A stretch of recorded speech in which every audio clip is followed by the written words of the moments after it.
એ લોકોને એવું થયું કે આપણે લડી લઈએ, આઝાદી લઈ લઈએ, છતાં પણ જો મહિલાઓ શિક્ષિત નહીં રહે, જે મૂળ કેન્દ્રનું સ્થાન છે, મેડમ કહે છે મૂળ કેન્દ્રનું સ્થાન છે, શિક્ષિત નહીં હોય તો આઝાદી પછી બી બધો અંધકાર છે. આઝાદી મેળવ્યા પછી બી આપણે કંઈ મળી શકશે નહીં. તો એ જ્ઞાન ખૂબ જરૂરી છે. ગમે તે પ્રકારનું જ્ઞાન હોય, આપણું શિક્ષણ બી છે, ધર્મનું જ્ઞાન બી છે, એટલો બધા વિષય છે ભણવા માટે કે એ તમે આજે બેસો ને તો આખી જિંદગી ઓછી પડે. જ્યારે એક મહિલા આવે ને એડમિનિસ્ટ્રેશનમાં ત્યારે એ વહીવટ ખૂબ સારું કરે. મેડમે કીધું ગૃહિણી જ્યારે ઘર ચલાવે ને, ઘર ચલાવવું નાની વાત નથી, ઘણું બધું ધ્યાન રાખવું પડતું હોય છે. અન્યાય સહન નથી કરવાનો, અવાજ ઉઠાવવાનો છે. 5 વસ્તુઓ કહીશ કે આપણે જ્યારે ધર્મ સંમેલનમાં ભેગા થયા છીએ તો ભાષા, ભૂષા, ભોજન, ભવન અને ભ્રમણ, હા, અને છઠ્ઠો જે છે ભજન.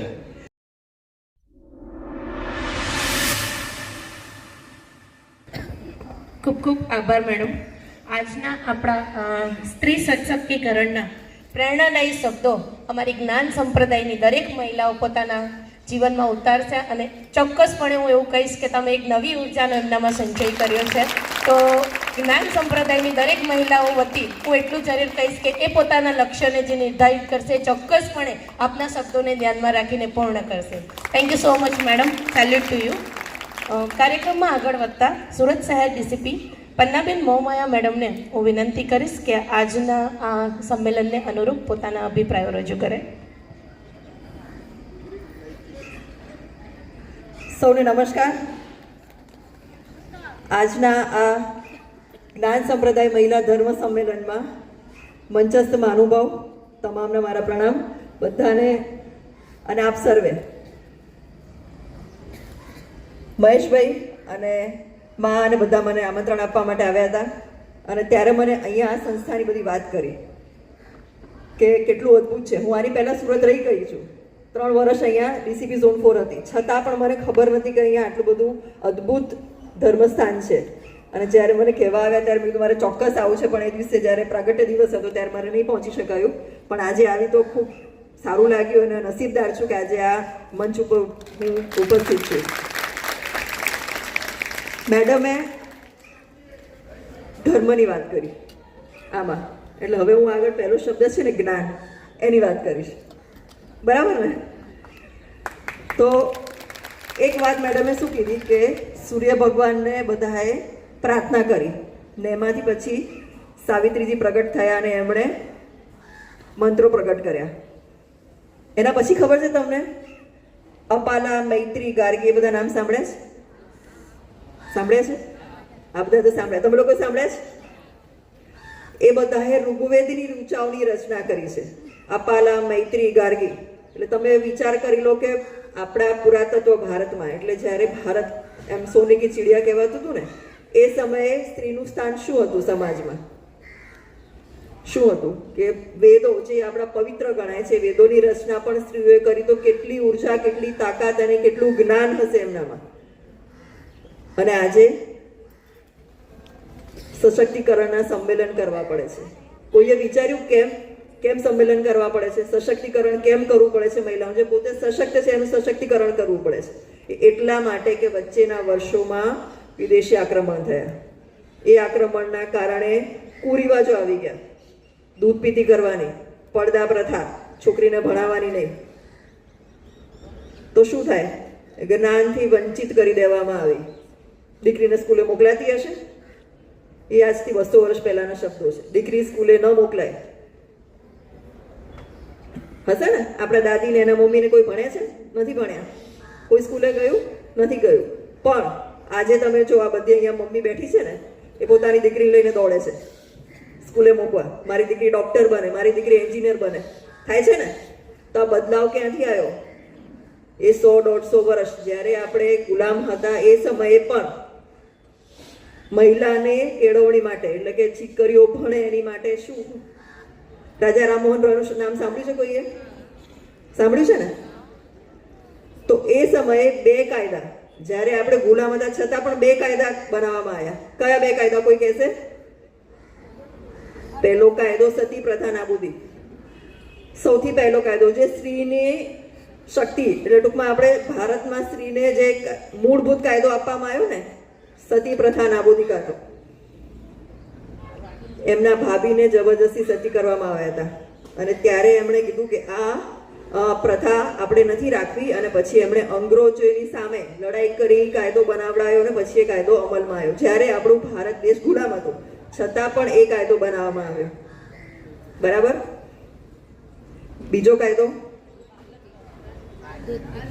બાળ લગ્ન 1930માં બાળ લગ્ન નાબૂદી કાયદો, નાની છોકરીઓને લગ્ન કરાવી દેવાના. એ બે કાયદા ફેરફાર થયા પછી તો આપણા કેટલા બધા ફ્રીડમ ફાઇટર્સ આપણે કહીએ કે જે લોકો ભારતની આઝાદી માટે લડતા હતા, એ લોકોને એવું થયું કે આપણે લડી લઈએ, આઝાદી લઈ લઈએ, છતાં પણ જો મહિલાઓ શિક્ષિત નહીં રહે, જે મૂળ કેન્દ્રનું સ્થાન છે, મેડમ કહે છે મૂળ કેન્દ્રનું સ્થાન છે, શિક્ષિત નહીં હોય તો આઝાદી પછી બી બધો અંધકાર છે. આઝાદી મેળવ્યા પછી બી આપણે કંઈ મળી શકશે નહીં. એટલે દીકરીને ભણાવો, ત્યારથી દીકરીઓને ભણાવવાનું ચાલુ કર્યું. તમે જો કેટલું ઋગ્વેદની ઋચાઓથી લઈને પછી આપણે દીકરીઓને સ્કૂલે મોકલવા માટે કાર્યક્રમ કરવા પડ્યા અને અત્યાર સુધી આપણે સરકાર બી કન્યા કેળવણી રથ અને બધું ચાલુ રાખ્યું. બરાબર કે દીકરીઓ ભણે અને ભણવા જાય તો પાછી છોડીને ના જતી રહે. 8મું ધોરણ આવ્યું, હવે સ્કૂલ તો બીજા ગામમાં છે, બહુ દૂર છે, હવે નથી મોકલવી. એવું બધું ના કરાય. એને છેક સુધી ભણવા દેવાની છે આપણે દીકરીને. જ્ઞાન બહુ મહત્વનું છે. જ્ઞાન હશે તો આપણને બધી ખબર પડશે. બરાબર છે ને? તો અત્યારે અહીંયા બધા બેઠા છે ને, એક્ઝામ્પલ આપું, ખાલી નાનું એક્ઝામ્પલ. ગાડી લાવવાની હોય ઘરે તો કોઈ તમને પૂછે કયું મોડલ લાવવાનું છે? 2 વ્હીલર લાવવાનું કે 4 વ્હીલર? કોઈ મોડલ પૂછે છે? આ બહુ બધું પૂછશે, કયા કલરની લાવી છે, સફેદ લાવી છે, લાલ લાવી છે, મોડલ પૂછશે. આપણને ખબર જ નથી કયું મોડલ સારું. જ્ઞાન નથી આપણી પાસે, આપણને ખબર જ નથી શું સારું, આપણી આજુબાજુ શું છે એનું બી જ્ઞાન નથી આપણને. ગાડી આવે તો ચાંદલા કરી દો, ચલો દર્શન કરવા જઈએ. તમારો રોલ કેટલો? કલર પૂરતો અને ચાંદલા કરવા પૂરતો. ગાડી ઘરે આવે એટલે ચાંદલા તો કરવા પડે ને. ચાંદલા કરીને આપણે જઈએ દર્શન કરવા માટે. પહેલી ગાડી લાવે એટલે દર્શન કરવા જઈએ. પણ જ્ઞાન નથી તો મોડલ નથી ખબર. આપણે મોબાઈલ લઈએ છીએ ને તો મોબાઈલ એમને લઈ લઈએ છીએ, ખબર જ નથી એના ફંક્શન્સ બધા આપણને. તો એ જ્ઞાન ખૂબ જરૂરી છે. ગમે તે પ્રકારનું જ્ઞાન હોય, આપણું શિક્ષણ બી છે, ધર્મનું જ્ઞાન બી છે, એટલો બધા વિષય છે ભણવા માટે કે એ તમે આજે બેસો ને તો આખી જિંદગી ઓછી પડે જ્ઞાન માટે. અને અમુક જ્ઞાન તો ઉપરથી જ ઉતરે છે. જે આપણને અહીંયા બેઠા છીએ ને આ બધાને એ બધું જ્ઞાન ઉપરથી કુદરત આપણને આપે છે. જ્યારે આપણે સાચા આત્માથી જ્ઞાન મેળવવા માટે પ્રયત્ન કરીએ ને તો આપણને મળી જ જાય જ્ઞાન ગમે ત્યાંથી. એક્ઝામ્પલ આપું હમણાં મહેશભાઈનો જ, કે હું PhD કરી રહી છું તો મારે એક વિષયમાં હું અટવાતી હતી કે મને કોઈક એવો વ્યવસ્થિત મળે કે ભાઈ મને ગાઈડ કરી શકે એમાં. અને હું 10-15 દિવસથી મંથન કરતી હતી કે મને કોની પાસે જવું. ને મહેશભાઈ આમંત્રણ માટે આવ્યા ને ત્યારે મેં વાત નીકળી. તો સૌથી બેસ્ટ કે જે કહી શકે ને એ વિષય પર મને હવે ગાઈડન્સ મળી જશે. તો તમારે જોઈતું હોય ને જ્ઞાન તો તમને સામેથી મળી જશે. તમારો પ્રયત્ન નહીં કરવા પડે, પણ આપણે જ્ઞાન માટે ખુલ્લા રહેવું પડે. અને એ ભણાવવાની સાથે સાથે જ્યારે આવતીકાલે 26 જાન્યુઆરી છે તો હું 2 શબ્દ એની માટે બી કહીશ કે ભારતનું બંધારણ જ્યારે બનાવ્યું ને એમાં આપણા મહિલાઓ માટે અલગ જોગવાઈઓ કરવામાં આવી. શું કરવામાં આવી જોગવાઈ ખબર છે કોઈને? કાયદામાં કલમો હોય અને કોન્સ્ટિટ્યુશનમાં આર્ટિકલ હોય. બરાબર? એમાં કોન્સ્ટિટ્યુશનમાં જ એટલે કે ભારતનું બંધારણ કેટલું સર્વોચ્ચ છે ખબર છે? કે આપણા રાષ્ટ્રપતિ છે ને એ બી બંધારણના શપથ લઈને એમની જગ્યા ગ્રહણ કરે છે કે હું ભારતના બંધારણને વફાદાર રહીશ એમ કરીને પછી એને પોતાની જગ્યા ગ્રહણ કરે છે. અમે બધા બી જ્યારે અમે ફર્સ્ટ ઓથ લઈએ ને અમારું ત્યારે બંધારણને વફાદાર રહીએ એમ કરીને અમે સેવામાં એટલે કે સરકારી સેવામાં અમે એન્ટર થઈએ. તો એ બંધારણમાં એવી જોગવાઈ કરવામાં આવી કે દરેક સરકારી નોકરીમાં સ્ત્રીઓને સમાન તક મળશે. સમાન તક દરેક સરકારી નોકરીમાં. એટલે તમે જોઈ શકો છો કે મેડમ બની ગયા એરફોર્સમાં, હું પોલીસમાં આવી ગઈ, આ બધા પ્રોફેસર બની ગયા. પ્રોફેસર છે ને મેડમ? હા, તો પ્રોફેસર બન્યા. કોઈ તમને ટીચર દેખાય છે, કોઈ નર્સ દેખાય છે. કોઈ પણ સરકારી નોકરી એવી નથી કે જ્યાં મહિલા એમાં એન્ટર ના થઈ શકે. પહેલાં કેવું હતું, ભણતી જ નથી. તો એવું કીધું કે હવે જે નોકરી પુરુષ કરી શકે એ જ નોકરી મહિલા કરી શકશે. એમાં કોઈ ના નહીં પાડે મહિલાઓને કે તું તો મહિલા છું તારે આ કામ ના કરાય. તો એ બંધારણમાં જોગવાઈ કરી ત્યારે એના પછી આપણે બધી પરીક્ષાઓ આપતા થાય ને બધી સરકારી નોકરીઓ ત્યારે બધી મહિલાઓને પણ મળે છે. સેમ લેવલની એક પુરુષ ટીચર છે તો મહિલા ટીચર બી છે. કોઈ નોકરી એવી નથી કે જે મહિલા નહીં કરી શકે. અને ગુજરાત સરકારે તો આગળ વધીને શું કર્યું ખબર છે? 33% અનામત આપ્યું છે મહિલાઓને. 33% અનામત તમામ સરકારી નોકરીઓમાં. એટલે તમે પોલીસ ડિપાર્ટમેન્ટમાં જાઓ, મામલતદાર બનો કે તમે ટીચર બનો કે નર્સ બનો, બધી જે 100 જગ્યા હોય ને એમાંથી 33 જગ્યા મહિલા માટે અનામત. બોલો કેટલું બધું મોટું પગલું છે કે જેના થકી આપણે એડમિનિસ્ટ્રેશનમાં એટલે કે સરકારમાં આવી શકીએ અને સરકારમાં ઘણું બધું કામ કરી શકીએ. જ્યારે એક મહિલા આવે ને એડમિનિસ્ટ્રેશનમાં ત્યારે એ વહીવટ ખૂબ સારું કરે. મેડમે કીધું ગૃહિણી જ્યારે ઘર ચલાવે ને, ઘર ચલાવવું નાની વાત નથી, ઘણું બધું ધ્યાન રાખવું પડતું હોય છે. એવી જ રીતે જ્યારે તમે સરકારમાં આવો ત્યારે પદ પર તમે હો ત્યારે તમે ઘણું બધું ધ્યાન રાખી શકો અને ઘણું બધું સાહિત્ય કરી શકે. આપણે કહેવાય છે કે મહિલાઓ women are best managers. Manager એટલે બધું જ કામ વ્યવસ્થિત કરી શકે. મેનેજર એટલે એને ફટાફટ બધું હવે શું કરવાનું છે, હવે શું કરવાનું છે, હવે શું થશે, એના પછી મારે શું કરવાનું છે બધી એને ખબર હોય, એને મેનેજર કહેવાય. તો એ મહિલા ખૂબ સારી રીતે કરી શકે ને એટલે જ તમે જ્યારે કોઈ પદ પર આવો ત્યારે તમે ખૂબ સારી કામગીરી કરી શકો એવું અનુભવ છે ને એવું છે, એવું સિદ્ધ થયેલું છે. અત્યારે આપણે જોઈએ છે 10મા 12મામાં દીકરીઓ નંબર લાવે છે, પહેલો નંબર, બીજો નંબર, બરાબર ને? તો કેટલો ગર્વ થાય છે આપણને. જીપીએસસી યુપીએસસી બી જોઈ લો, બધામાં મહિલાઓ છે ફર્સ્ટ રેન્કર્સમાં. તો અત્યાર સુધી વંચિત હતા અને હવે જ્યારે સરકારે આપણને તક આપી છે તો એ સમાન તક. હવે એના પછી બીજું બી જોગવાઈ કરી બંધારણમાં. શું જોગવાઈ કરી? સરકારી નોકરીમાં તો સમાન તક આપી, પણ કોઈ એમ કહે કે મારે નોકરી નથી કરવી, મારે તો મારું પોતાનું બિઝનેસ કરવો છે, મારો ધંધો કરવો છે, મારે કંઈક મારું પોતાનું કરવું છે, તો એની માટે પણ સમાન તક. એવું નહીં કે ભાઈ આ કામ ખાલી પુરુષ જ કરે એના મહિલા ના કરી શકે. એવું કોઈ કામ નથી. કાયદેસરનું કામ જે સરકારમાં કાયદેસરનું કામ હોય એમાં કોઈ એવું કામ નથી કે આ મહિલા જ કરે ને આ પુરુષ જ કરે. એની પણ જોગવાઈ કરી. એટલે આજે તમે જો આ બધી જ મહિલાઓ મોટી મોટી કંપની ચલાવે છે. તમે લોકો બધું એક મંડળ ચલાવો છો ને, મને ખબર છે. અને આખા મંડળ થકી તમે આ બધું ઊભું કર્યું છે. એની માટે બધાને અભિનંદન. તમારી પોતાની શક્તિ છે આ બધાની. તો દરેક મહિલા પોતાની રીતે કંઈ પણ કરી શકે. કોઈ એમ ના કે તું તો મહિલા છો તારે કન્સ્ટ્રક્શનમાં નહીં જવાનું, તારે ટેક્સટાઇલ મિલ નહીં ચલાવવાની, એવું કોઈ કે નહીં કહી શકે. કારણ કે બંધારણે આપણને કીધું છે.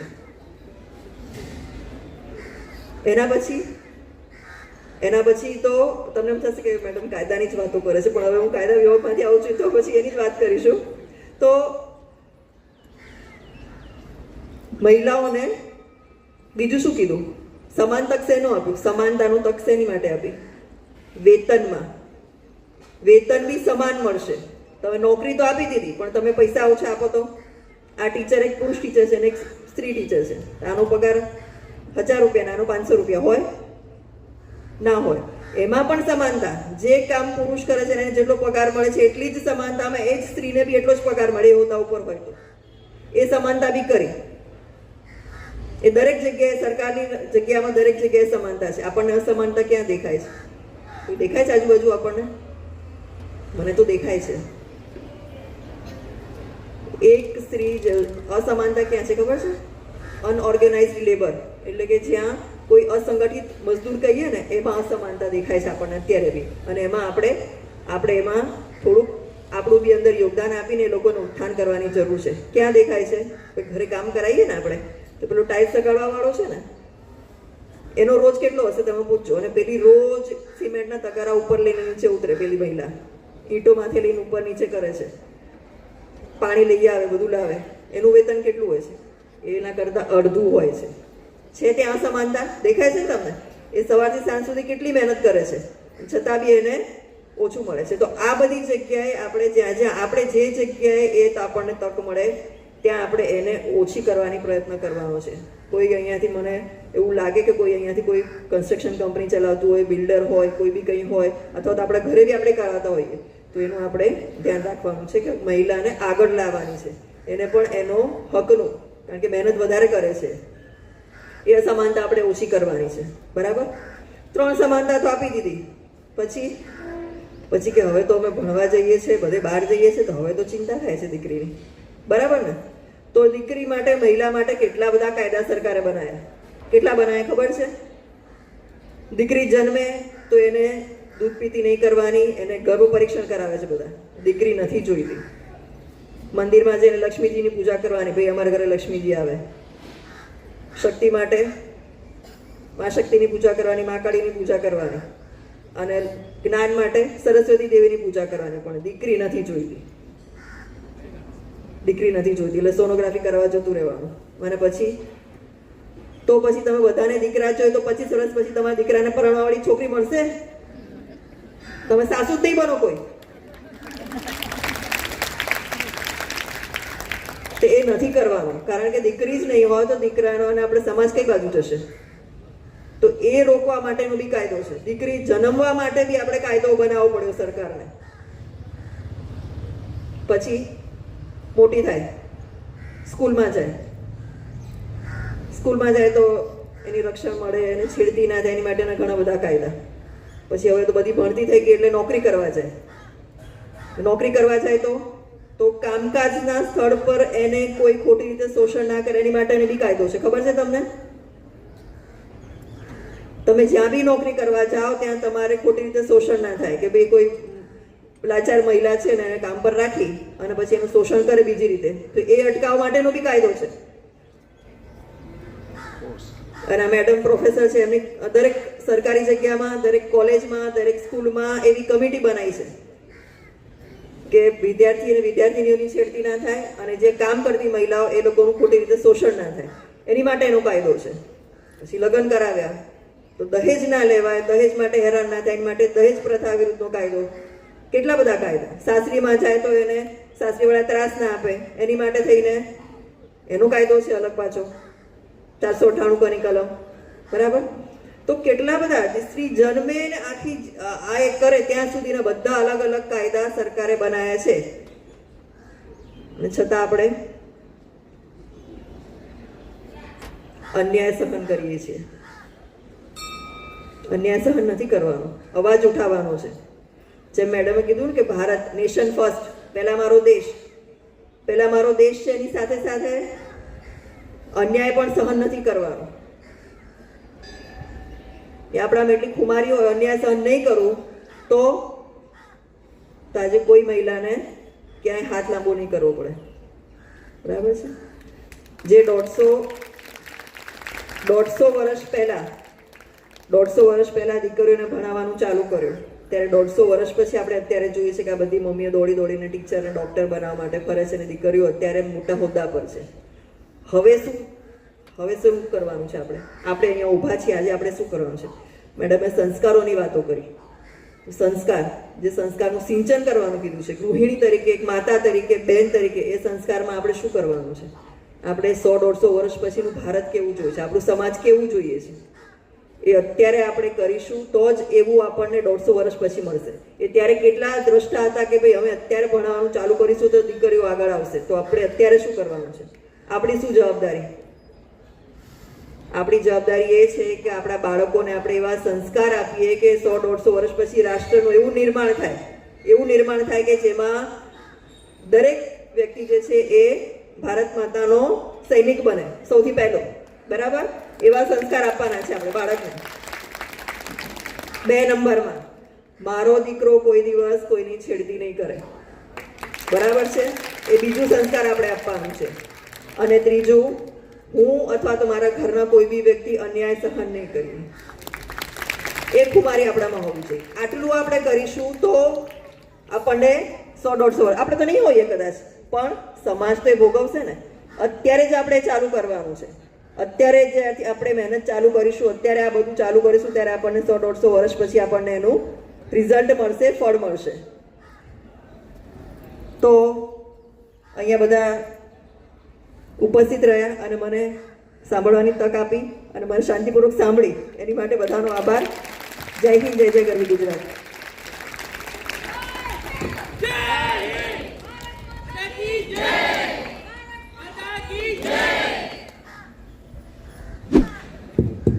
વધારે નહીં કહું, પણ આજના આપણા બે જે ઉદ્ઘાટક વિધિના મુખ્ય મહેમાનો અહીંયા ઉપસ્થિત થયા છે, તો આપણે સમજી લેવાનું છે કે આપણે હીરા અને પન્ના બંને મળી ગયા છે, કે જે કિંમતીમાં કિંમતી વસ્તુ છે, રત્નો છે, એ આજે આપણી સાથે જોડાઈ ગયા છે અને આપને માર્ગદર્શન આપી રહ્યા છે. શરૂ કર્યું છે આપણે યારે કેવા કેવા કાયદાઓ સમજાવવા બેને, અને એ જે રીતે અત્યારે આયોજન કરે છે સુરતની અંદર ટ્રાફિક સમસ્યાનો ઉકેલ કરે છે, અને એમાં સહાનુભૂતિ કેટલી હોય છે.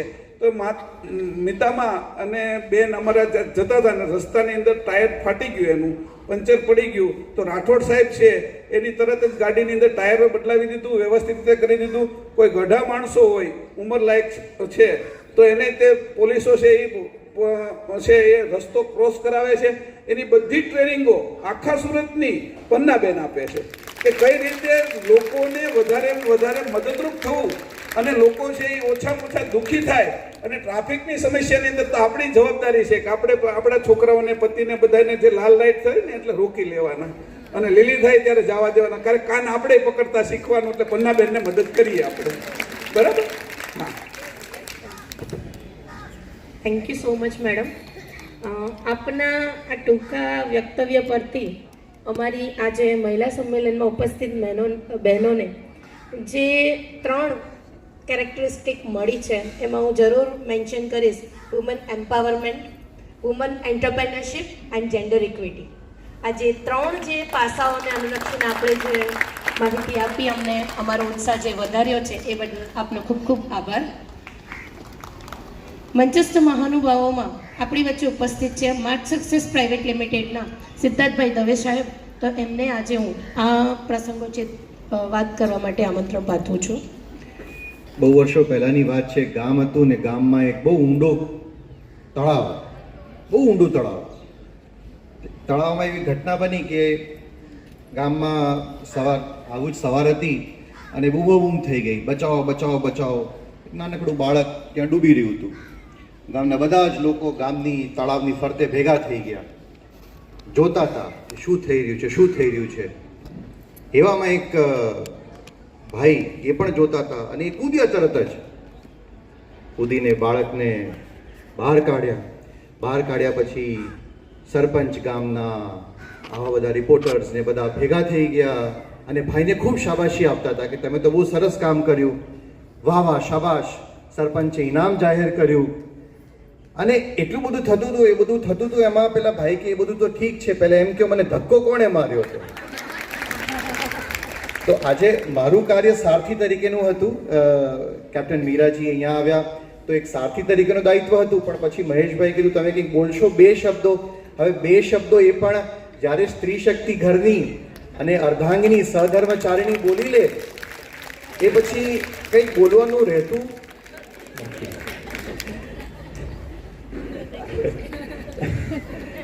પણ ભગવદ્ ગીતા પણ 18 અધ્યાય, અને 18 અધ્યાયમાં પણ ઘણી બધી વાતો, વેધર યુ આર પ્રોફેશનલ, સંબંધો, કોઈ પણ ધર્મનું પાલન કરતા હો, એમાંથી કંઈ ને કંઈક શીખ આપણને મળતી હોય છે. તો જ્યારે તમે ઘરે જાઓ તો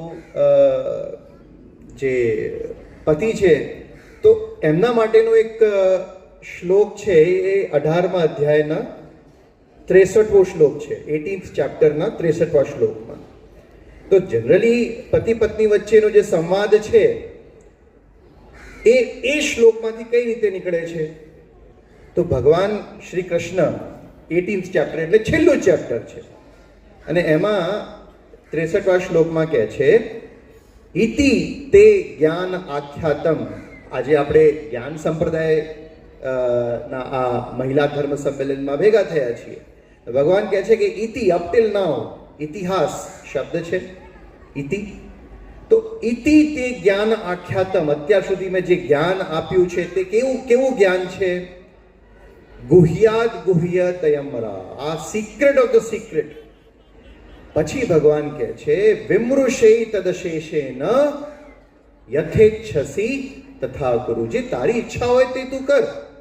તો જનરલી પતિ પત્ની વચ્ચે સંવાદ ચાલતો હોય કે આજે જમવામાં શું બનાવવું છે, તો પતિ કે યથેચ્છસી તથા કુરુ, જે તારી ઈચ્છા હોય તે તું કર.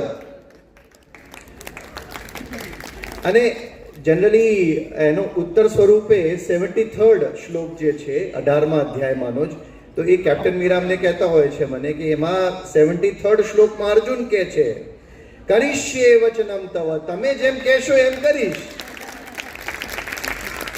પણ સિન્સ યુ કોલ્ડ મી અને મંચ પર ઊભો છું તો 5 વસ્તુઓ કહીશ કે આપણે જ્યારે ધર્મ સંમેલનમાં ભેગા થયા છીએ તો ભાષા, ભૂષા, ભોજન, ભવન અને ભ્રમણ, હા, અને છઠ્ઠો જે ભ છે ભજન.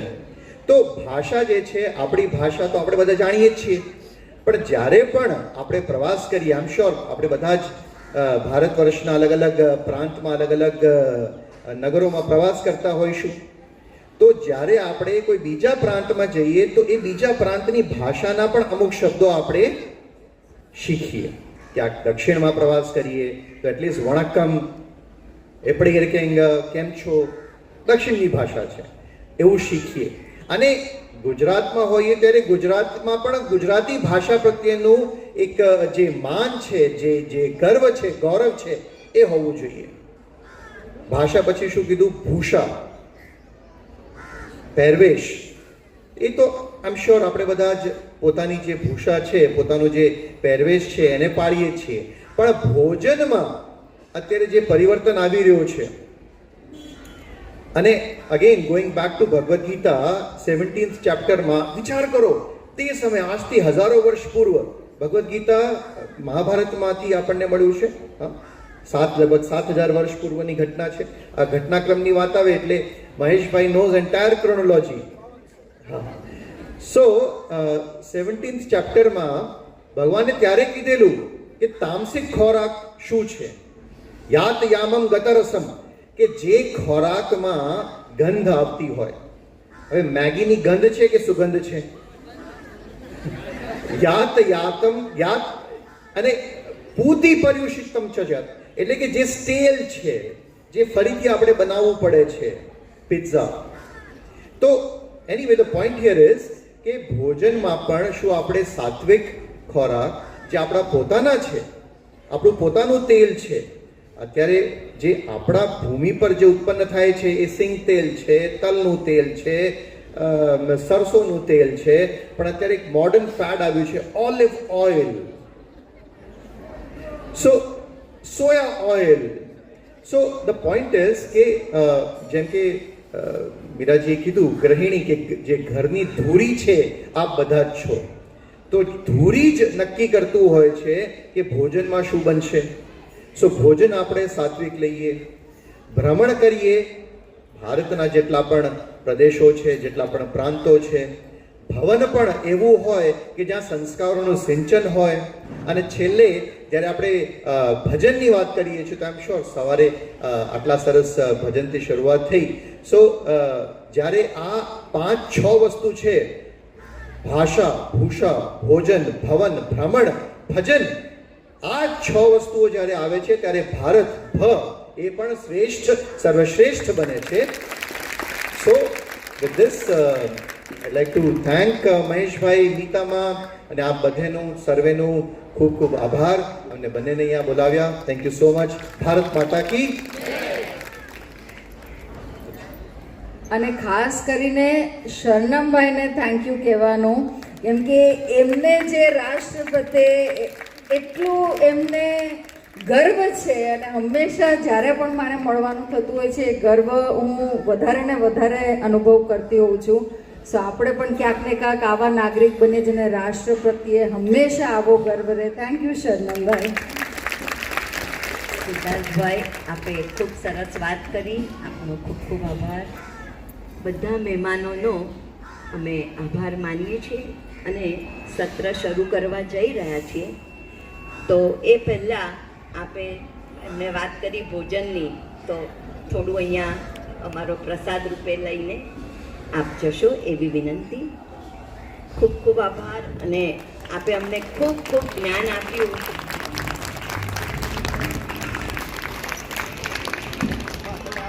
એક વાર બધા સત કેવલ સાહેબ